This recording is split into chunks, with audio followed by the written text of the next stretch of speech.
কথা শব্দটি খুব ছোট, তাই না? কয়েকটি অক্ষর দিয়ে কথা মানে লেখা হয়েছে, তাই না?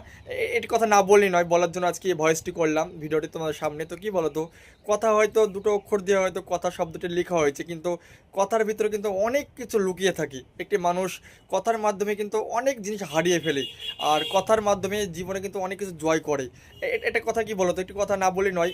কি বলো তো, কথার জন্য, শুধু কথার কারণে বন্ধুত্ব সম্পর্ক নষ্ট হয়ে গেছে।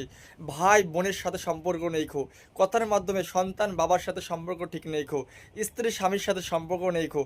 এখন কথার মাধ্যমে মানুষ এতটাই এতটাই মানুষ ভুল করে ফেলে, যে ভুল করার পর সে বুঝে যে আমার কথাটা কতটা দামি ছিল, ওই জায়গাটা বলাটা কি আমার উচিত হয়েছে সে কথাটা। আবার এমন মানুষ কথা বলে অনেক কিছু জয় করেছে।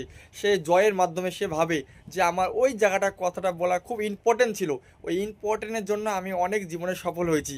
তো মানুষকে একটি কথা কি বলতো, একটি কথা ভাববে, কথা কোন জায়গায় কোন কথাটা বলাটা তোমার উচিত, বা কোথায় কথাটা বললে তুমি জিতবে, আগে মাথায় ভাবতে হবে।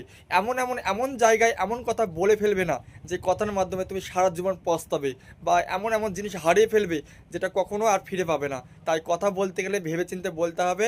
আর আমাদেরকে একটি জিনিসের মাথায় রাখতে হবে, সম্পর্ক সবার সাথে সঠিকভাবে রাখাটাই আমাদের হচ্ছে নিয়ম নীতি। তাই আমরা কখনো কারোর সাথে সম্পর্ক কথার মাধ্যমে নষ্ট করব না, এটা শপথ করি। Friend stylish.